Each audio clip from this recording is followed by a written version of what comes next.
ভগবান জগন্নাথ ওনার ইচ্ছা হয়েছিল যে পৃথিবীর মানুষ এই যে যার আর্তপীড়িত দুঃখিত যারা হাঁটতে পারে না তারা করে কীভাবে আছে, অসুস্থ রোগীরা কীভাবে আছে তাহার দেখার ওনার ইচ্ছা হয়েছিল। উনি তাই এই তিথিতে উনি ওনার মন্দির থেকে ভক্তের দাঁড়ে দাঁড়ে গিয়ে তাদের অবস্থা দেখার জন্য ওনার ইচ্ছা হয়েছিল। তাই উনি নিজে আবার বললেন যে আমি আজকে হাঁটতে পারবো না, আমাকে যারা সবল যে সমস্ত ভক্তরা আছে তারা আমাকে টেনে নিয়ে তার আত্মপীড়িত ভক্তদের দেখাবে।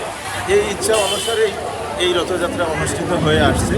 এইটার মাহাত্ম্য যদি আমরা তাত্ত্বিকভাবে দেখি তাহলে এই পৃথিবীতে হলো যে সবলরা দুর্বলকে সাহায্য করবে, এটাই এটার মাহাত্ম্য। এছাড়া আমরা ফ্যামিলি বা বাংলাদেশি সবাই যাতে সুস্থভাবে থাকতে পারে, আমি আমার বউ আমার ফ্যামিলিকে নিয়ে সুস্থভাবে থাকতে পারি, এটাই আমার কামনা। জগন্নাথ দেব সেদিন সুভদ্রাকে নিয়ে রথযাত্রায় বেরিয়ে ওনার ভক্তদেরকে দেখেন। আমরা প্রতিদিন মন্দিরে গিয়ে ভগবানকে প্রণাম করি, আর সেদিন স্বয়ং ভগবান তিনি রাস্তায় বেরোন ভক্তদেরকে দর্শন দেওয়ার জন্য। ইসকন মন্দির থেকে সবচেয়ে বড় রথ, আমাদের সিলেট বিভাগের মধ্যে সবচেয়ে বড় রথ এই দিক থেকে আসতেছে।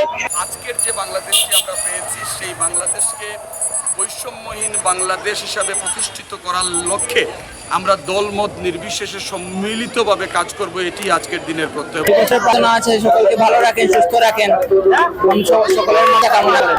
শ্রী শ্রী জগন্নাথ দেবের রথযাত্রা সনাতন ধর্মাবলম্বী বিশেষ করে আজকে জগন্নাথ দেব তার গৃহকে বেরিয়েছে, মাসির বাড়ি যাওয়ার উদ্দেশ্যে রাস্তায় নেমে এসেছে যাতে ভক্তবৃন্দ তার অনুগ্রহ লাভ করতে পারে।